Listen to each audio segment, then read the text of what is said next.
How would you like a 15% discount to my daily email, the stack of stuff, the show notes, discounts to the conference, all of that? All you need to do is text the word show to 33777. You'll get the annual subscription with a 15% discount to my daily email. You'll get the stack of stuff, the links to the show notes, discounts to the conference, and so much more. All you have to do is text the word show, SHOW, to 33777. Text show to 33777.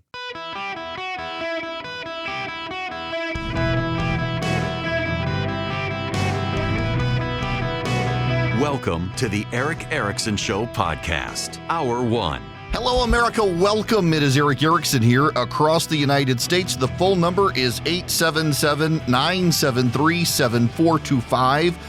Should you wish to be on the program, I would be happy to have you. I knew this was going to happen. I told you I expected it was going to happen.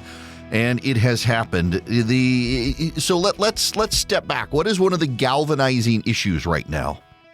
One of the most galvanizing issues right now in the country continues to be the deportations. We're about to get to Iran. Stick with me. We'll get there. There is news there. One of the most galvanizing issues is deportations. If you look at the data, and when I say data, it's not just the polling. It is also the focus grouping of voters around the country. It is the collected, when you see what's pulsing on, for example, Google Trends. When you look at, there are a number of programs now that you can access online if you're in the media to tell you what people are chattering about, what are the dominant topics online. When you look at these things, these are people in real time, not just the polls and the focus groups. They're also the exit polling from the special elections we've had. The galvanizing issue for a lot of people right now is immigration, in particular the deportation angle.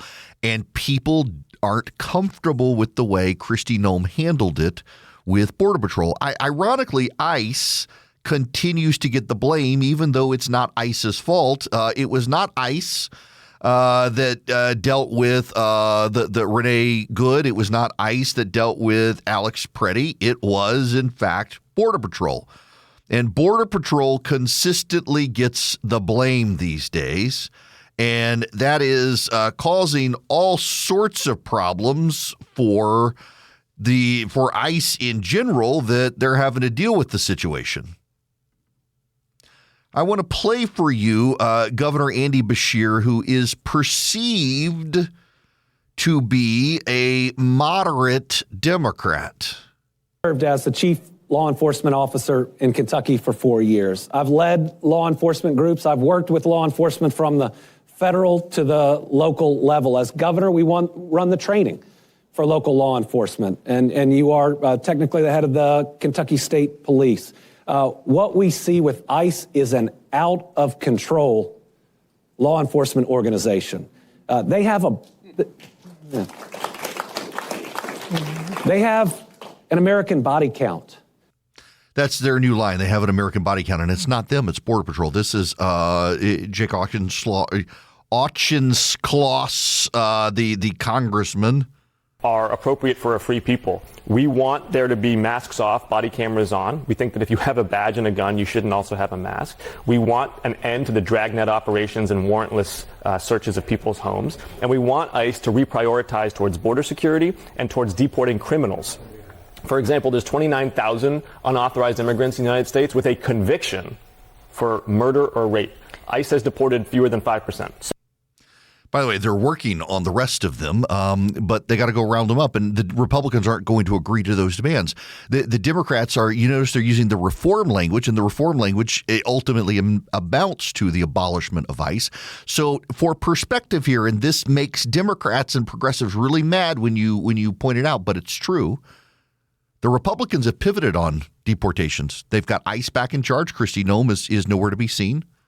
They're even taking her bed out of the back of her Boeing 737. You know, that report came out the other day about her and Corey Lewandowski spending time on this plane where there's a bedroom in the back. They're getting rid of the bedroom Allegedly. I'm suspecting that no more Mile High Club. This is going to go to Mile High deportees getting out of the country. That's what they say they're going to do. Expand the space on that plane to put deportees to get them out of the country. I wonder if there's going to be some sort of hold on the project. Is there going to be a delay getting rid of the bedroom? But she has been taken out of the picture. Tom Homan has been put in charge again. By the way, there was a press conference with Tom Homan the other day I didn't get to, but it's worth noting here that the other day Tom Homan gave a press conference and noted that they had rescued a girl who had gone missing. She was one of the people that had disappeared. They were looking for her. They found her, and it turns out she was being trafficked. She was released from custody and placed in the hands of supposed relatives or some outside group, and that group was trafficking the girl. Now, if you watch Struggle Session on CNN with Abby Phillips, she was insisting that Homeland Security was lying about the children who have gone missing.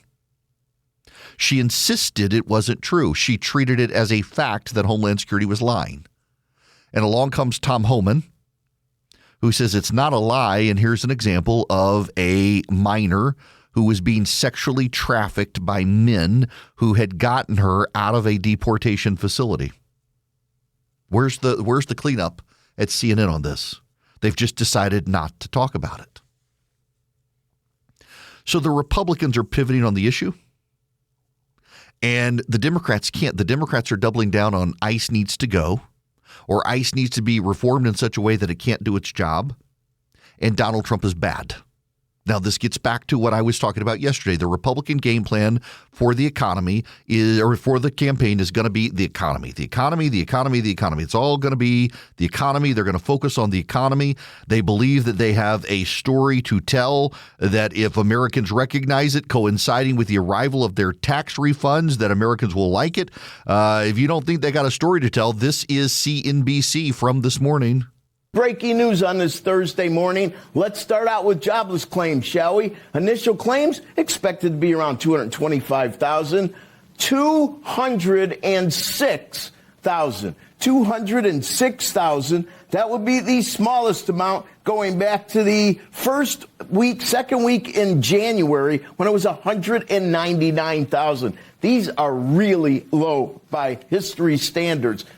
By history standards, really low new jobless claims in the United States.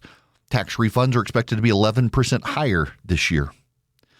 Side note, you know what's not improving? The trade deficit. It got worse, just as economists said it would. We imported more goods into the United States in 2025 than we've ever imported before, despite the tariffs. But even Walmart today, or yesterday in its earnings call, said that tariffs are impacting their consumers. That's something, by the way. If the Supreme Court now, just think about this. Next week, the Supreme Court might declare the tariffs unconstitutional. Maybe they declare them constitutional. I don't know. But the decision could come next week. We don't know that it will, but it could. In fact, I'm supposed to be at a conference next week during the show.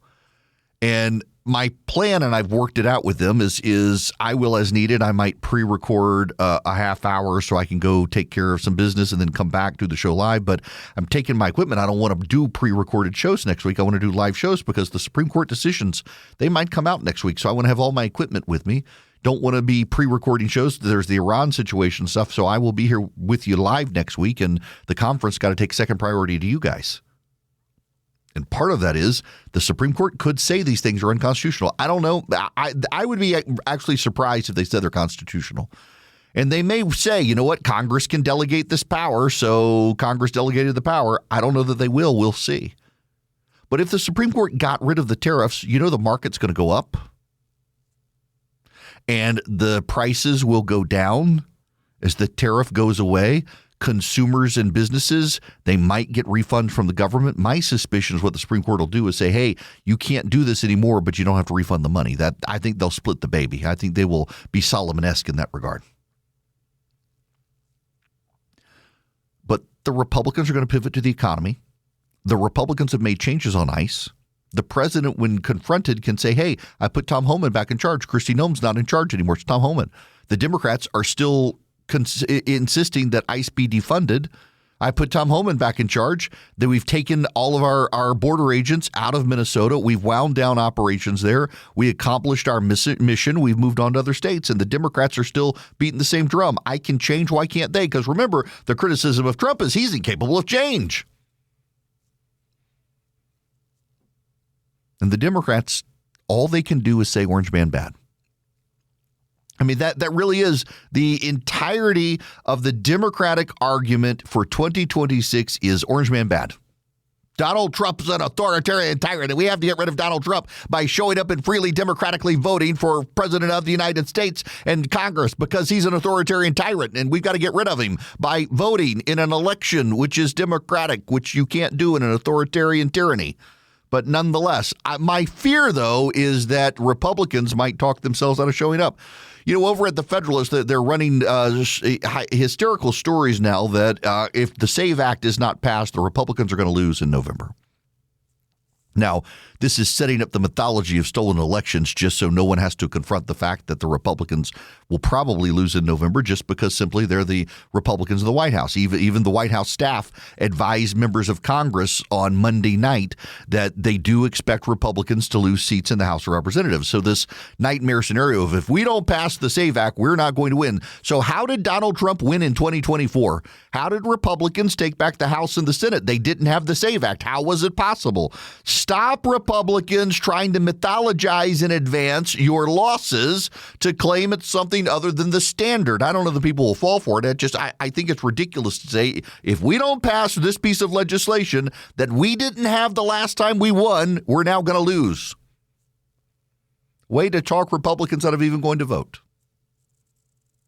Because it's not going to pass. Silly side conversations.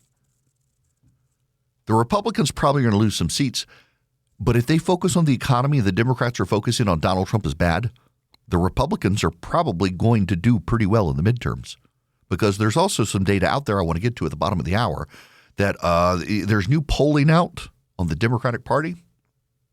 Everybody, including the Democrats, hate the Democratic Party. Everybody hates the Democratic Party. People don't like Donald Trump, but they hate the Democrats. What the Democrats are hanging their hat on right now is some polling that Americans think the deportations went too far and that Donald Trump is cruel and corrupt. There is an angle there for the Democrats to play, but I don't think they've got the consistency of message to play it. And Donald Trump's not going to be on the ballot. So when you say Donald Trump is cruel, well, what's crueler? Donald Trump or the sex traffickers who trafficked a 12-year-old girl? What's crueler, Donald Trump or the illegal alien who killed a woman in California? And you know what the spin is? Let me read you some spin here. This is kind of wild. Linda Davis is a special education teacher who was killed. This is how a progressive is spinning it. She's a special education teacher who was killed in a car crash involving ICE agents, and the agents didn't render aid. That's how it's being spun up by people on the left. Do you want to know what the truth is? Linda Davis was killed in a car crash by an illegal alien who was fleeing from ICE agents, and she died immediately. He hit her so hard, she died immediately. There was no aid to be rendered. But the Democrats don't want you to know the truth. They don't want to blame the illegal alien. And here's another wild story for you. This is from Bill Malugin. Department of Homeland Security announced ICE agents have arrested. Y'all need to follow this, and you may need threads and pins to connect all the stuff on a map. This is insane. ICE has arrested a Liberian illegal alien. For those of you who don't know, Liberia is in West Africa. ICE has arrested a Liberian illegal alien who they say was working as a Minnesota corrections officer after having gone AWOL from the Pennsylvania National Guard. The entire time claimed to be a United States citizen despite being an illegal alien. You got that? He was an illegal alien who came into the country, joined the Pennsylvania National Guard, claiming to be an American citizen, went AWOL, showed up as a corrections officer in the state of Minnesota, was an illegal alien the whole time, and also claimed that he had gotten married to an American citizen, which apparently isn't true. These stories, they write themselves. Good luck to the Democrats claiming they got to stop Trump because he's an authoritarian when Trump pivots to, hey, look, the economy is improving with me here. Do you really want to put the Democrats back in charge? Welcome back. It's Eric Erickson here. I need to just take a moment to comment on something, and I wasn't going to comment on it, but it's involves me. So I live in Middle Georgia, and as I mentioned to you, I've got there was a special election on Tuesday, and everybody cares these days about the election integrity, and in fact, my local county party, a lot of them are just convinced 2020 was stolen. And I pointed out that we had a special election where we were trying to stop an actual communist on our local ballot, and the Democrats had poll watchers in all the precincts. The Republicans had none. And in fact, the local Republican candidate had his signs pulled up on Election Day at one of the precincts by the people working the polls. They shouldn't have done it, but they were able to do it because there were no Republican poll watchers present. And I pointed that out, and the response from my local Republican Party was, it's sad to see someone like him say things like this without attending his local county GOP or knowing what occurred locally in 2020 and how hard our local Republicans have worked to fix the issues. You're not fixing the issues if you're not showing up on Election Day to actually be a poll watcher. It's the poll watchers who watch for what happens. And the Democrats all had poll watchers show up. One of the basic party functions is to provide poll watchers for the polls on Election Day. How do I know this? Because I was your attorney for a number of years. I was a member of the party. So you're going to sit and have these conversations about stolen elections, and then you're not going to have people show up on election. You needed to cover 10 precincts out of 50, and not a person showed up to do the job. Don't lecture me on not showing up for a meeting when you people aren't showing up on Election Day to be poll watchers, and the Democrats in a race they should have been able to win showed up at all the precincts. It's just incompetence. Now, let me tell you about Swiss Americas. They're actually competent. They're actually one of the trusted leaders in precious metals in this country and have been for 40 years. They are quite on point with trading in gold and silver and helping you with your retirement finances and helping you think strategic about it and explaining what's happening in global markets. They've got a great podcast, Swiss America Trading on YouTube. And you can go, if you want to find out what's going on with global currencies, precious metals and the like, very informative. They also want to warn you about the secret war on cash. And you can call or text 800-289-2646. If you want to get a copy of their report, 800-289-2646. Just mention Eric, E-R-I-C-K. Go to Swiss America Trading on YouTube and check out their podcast. But call them today. Get the report. It's completely free. Takes less than 15 minutes to read. The number is 800-289-2646. You can just text my name, Eric, to 800-289-2646. You can also go to YouTube, to SwissAmerica.com/Eric, E-R-I-C-K, SwissAmerica.com/Eric, or call or text my name, Eric, to 800-289-2646. Message and data rates may apply. Greetings. Welcome. It is Eric Erickson here. The phone number is 877-973-7425 if you want to be on the program. I got to mention the idiocy of Tucker Carlson for just a moment. I get tired of talking about these grifters, but if you haven't heard the story, Tucker Carlson flew into Israel to interview Ambassador Mike Huckabee, former governor of Arkansas, went to the private terminal at the airport in Tel Aviv, where they requested his passport and asked him questions, which they do to literally every single person who flies into Israel. And Tucker Carlson screamed on social media that they had detained him. They had detained him. Ladies and gentlemen, if you fly into Israel, you get asked questions and your passport is inspected. That pretty much happens in any country, but in Israel it's a little more strict. Whether you are the ambassador to the United States of America, a Hollywood celebrity, or Tucker Carlson, you fly into this terminal where they have private suites for you to wait while they go through the immigration process. They've got buffets, fancy food, all this stuff. He never even set foot in Israel. He apparently took pictures to make it look like he was in Israel. He never left the airport and now is screaming that the Israelis detained him. What a little drama queen for his anti-Semitic audience. This is anti-Semitic propaganda by Tucker Carlson. And, you know, I'm assuming they're going to release the interview with Mike Huckabee that they did. My guess is Huckabee ran circles around Carlson. Maybe that's why he went with the drama queen act as first. But I'm getting tired of the grifters out there who are just fueling anti-Semitism in the United States and around the world for I don't know what. Is it all about the Benjamins maybe? I don't know. But it just what a hysterical little act. Now, I got to talk about the Democrats directly because you Democrats, listen, I want to lay all my cards on the table for you. My suspicion is that 2026 is going to be a pretty good year for the Democrats in Congress. Not necessarily down to the state level, but in Congress, particularly in the House. I thought it was dumb of the president's team to engage in that strategic mid-decade redistricting. The Democrats have matched them pretty much at parity. The Republicans have weakened themselves in places like Texas and made some surefire Republican districts more swingy, particularly if Ken Paxton is the Senate nominee in Texas. The GOP could lose some more House seats there.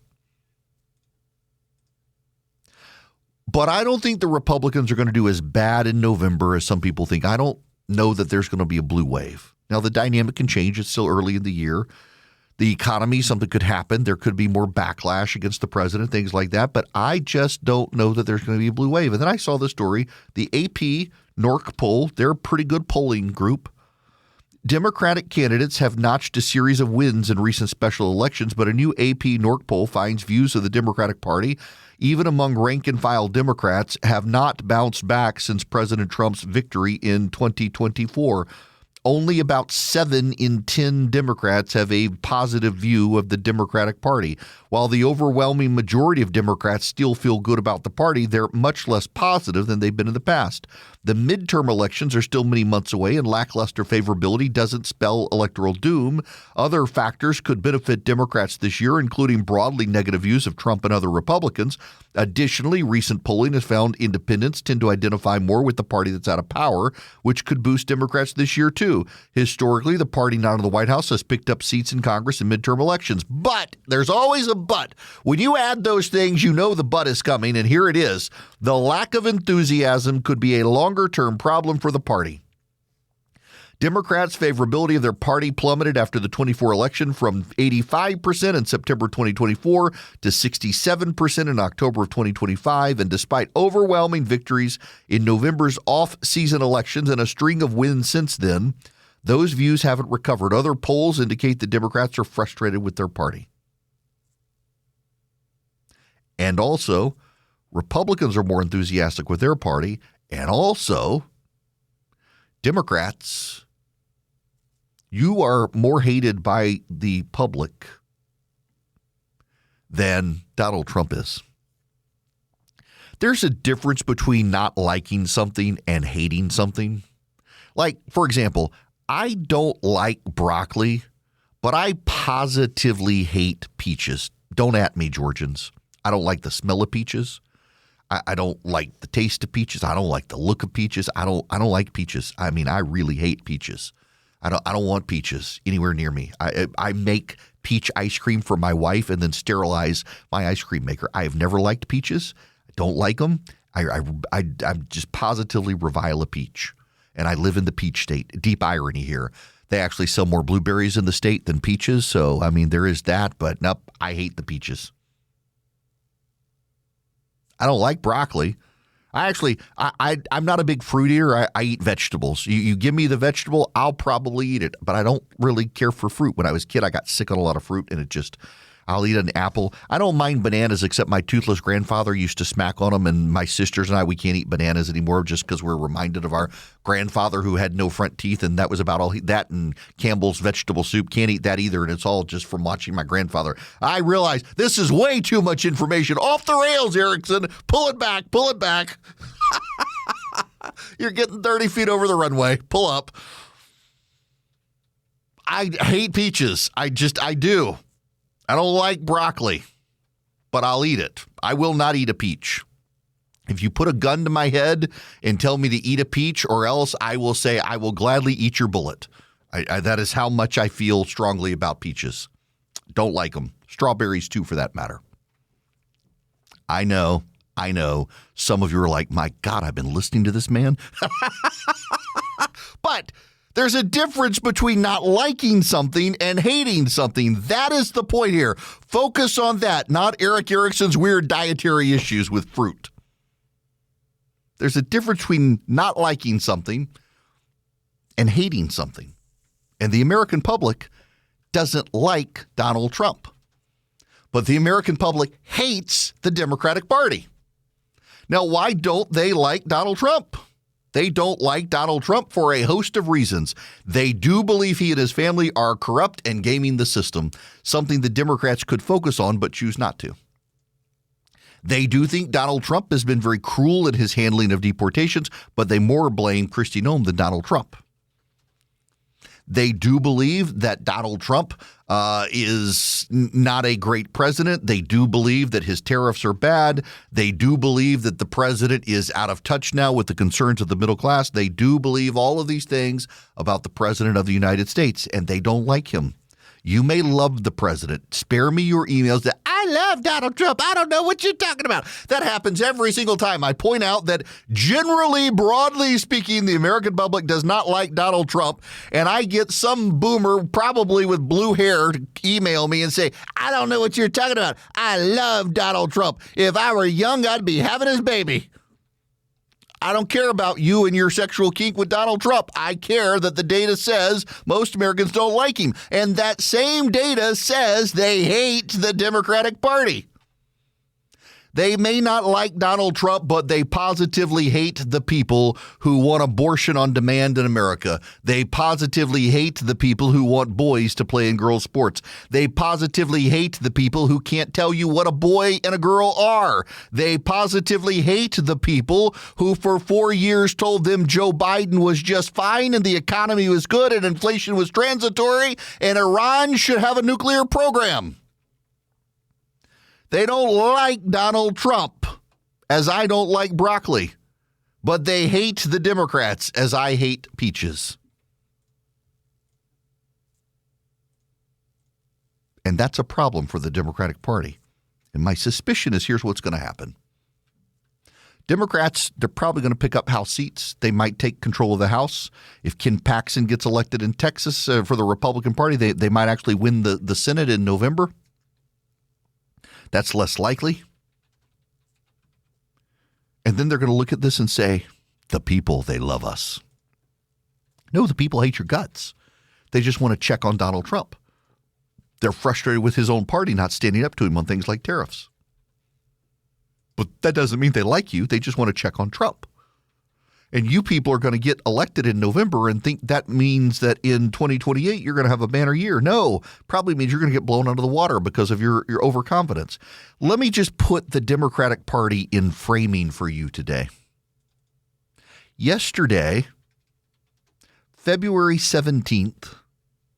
No, what was it? February 18th. February 18th. February 18th, yesterday, was Ash Wednesday. Ash Wednesday is the beginning of the holiest period in Christendom around the world. It's not celebrated by a lot of Protestants, but by a lot of Catholics it is. The Anglicans, the Catholics, even the Lutherans, the Orthodox, they're all focused on the Lenten season. I described to you yesterday what it is, the 40 days in the lead up to Easter. The Democratic Party of the United States never mentioned it on social media. The holiest season of Christendom, the Democratic Party did not mention it. But you know what they did mention? Yesterday was also the start of Ramadan. Ramadan is a Muslim holy period, fasting and the like. And they also mentioned the Lunar New Year for the Chinese. The year of the horse starts. So they mentioned a holiday for the Chicoms and a holiday for the Muslims, but the Democratic Party could not bother to mention Ash Wednesday or Lent or anything like that. So you could take what the Muslim population is less than 5% of the United States, and the Democrats felt compelled to virtue signal their solidarity with the Muslim community of America, wishing them a peaceful Ramadan. And they felt compelled to wish Asians in this country, the Chinese and the like, a happy Lunar New Year, wishing all who celebrate and their loved ones good health, fortune, and prosperity as we welcome the Year of the Horse. But for the Democratic Party to mention Ash Wednesday, in fact, what they did instead was many Democrats online yesterday were mocking Marco Rubio for having a cross of ash on his forehead. Many Democrats in this country have turned deeply hostile to Christianity and supposed Christian nationalism. CNN wants to do a big expose on Christian nationalism. I find this funny. The Democrats are trying to elevate James Tallarico down in Texas and his version of Christianity. Isn't that Christian nationalism? He wants his version of Christianity displayed in the town square. Isn't that Christian nationalism? Well, they're fine with that Christian nationalism because James Tallarico's heretical version of Christianity does not disagree with anything in the Democratic Party. And if you're a longtime listener to this program, you know I have said that if you can't find anything in your religion that gives you pause to question your own political party, you're actually worshiping an idol. You're not worshiping an authentic faith. That goes for Republicans as well. And in fact, there's new data out that Republicans who are regular churchgoers have the most concern on the right about the treatment of illegal aliens in this country and how the Trump administration's doing the deportations. If you're a regular churchgoer, you're not comfortable with what Kristi Noem was doing. But interestingly enough, if you're a secular atheist, James Tallarico's version of Christianity affirms every single thing you believe, and the media wants to elevate it, put a spotlight on it, and say how good it is. They can't talk about Ash Wednesday in the Democratic Party, but they can bend over backwards to wish people celebrating Ramadan or the Year of the Horse happy celebration. That's why Americans don't like the Democratic Party at all and positively hate it, because they're not authentic when it comes to faith. They want to put boys in girls sports and boys in girls bathrooms. Their signature issues are tax hikes and abortion on demand. And they're just kind of nuts. They say birthing person and Latinx. They don't relate to the American people. Donald Trump, lots of flaws. People don't like him. But you know what? People would rather hang out and grab a drink with Donald Trump, even as he drinks his Diet Coke and you have your beer. They would rather hang out with Donald Trump because he's a deeply funny person. The Democrats can't laugh anymore. They've lost their sense of humor. The only thing they can laugh at is Christians and white people. You can't say the R word with them. You can't make jokes that are otherwise people would find funny. They get offended at every single thing. They're just unhappy people, and the biggest examples of this are the mentally unwell white women across America who heckle police officers and the like. Nobody wants to be with those people. As the Democrats have become the party of awfuls, the affluent white female urban liberals, you've even got black and Hispanic voters say, you know what, I'm done with them. I'm done. I think I'm going to go over to the Republicans. I might sit it out, might become Republican, but I'm done with the crazy whites. The crazy whites now make up the bulk of the Democratic Party. The rich crazy whites are funding it all. You know, for all the talk about Epstein and Trump, it's amazing how much money Reid Hoffman has spent within the Democratic Party. And, you know, he's in the Epstein files over 2,000 times, but the Bulwark crowd, they don't want to mention him. The Democrats don't want to mention him. John Ossoff is talking about we live in Epstein's America, or Epstein's a leader in charge. John Ossoff got money from one of the people that was mentioned over 2,000 times in the Epstein files, the senator from Georgia. I guess he knows what he's talking about to say the Epstein a leader in charge of the country. He's one of them. And the American people, they don't care for Trump, but they despise the Democratic Party right now because they have become the party of insane rich white people. This hour of the program brought to you by Van Allen Golf. You can check them out at vanallengolf.com or text the word golf to 33777. I'll be taking my Van Allen golf equipment with me to Las Vegas tonight on an airplane to play some golf out there. vanallengolf.com. Glad to have their sponsorship of the program. Great guys, fantastic equipment. Someone in Minnesota set on fire a memorial to Renee Good. Renee Good is the woman who lost her life after hitting a Border Patrol agent with her car, and he shot and killed her. And Minnesota Democrats are outraged that someone would set fire to Renee Good's memorial and deprive people of a place to mourn her. I thought it was just property. I'm old enough to remember when the rioters, Black Lives Matter rioters and Antifa rioters were burning down small businesses in Minnesota after George Floyd's death, that was just property. They can rebuild. That's just property. It's no loss of life. It's not violence, they told me. They told me it was not violence. And it was property. It was no big deal. So isn't this memorial just property? Or are we changing the rules again? Is it all Calvin Ball all the time for the left that when you burn down someone's livelihood, it's just property and they got insurance. It's no big deal. It's just property. Nobody died. But when you set fire to Renee Good's memorial, oh my gosh, how terrible. This is a war crime against humanity. Make up your mind, Democrats. Either it's bad on all sides or it's not. And when you set fire to businesses and say no big deal, it's just property, don't be surprised when someone does it on your side. Maybe it's all bad and it should all be condemned, but that's my position. That's just never been your position.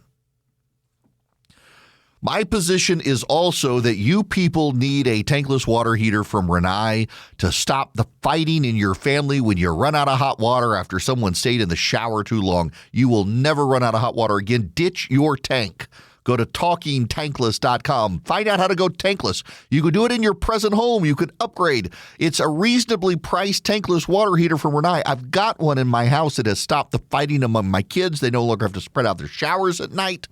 You can fill up a bathtub with hot water, and the next person can hop right in the shower and have hot water. It never runs out. Talkingtankless.com is the website you want to go to. Forever hot water, eternal hot water. It works. Ours even, we've got it set up when the power goes out, we still have hot water in our house, and we don't have to fill up tanks. Our power bill went down thanks to our tankless water heater from Rinnai. Go to talkingtankless.com. They're made up the road from me in Griffin, Georgia, and they can make one for you. Talkingtankless.com.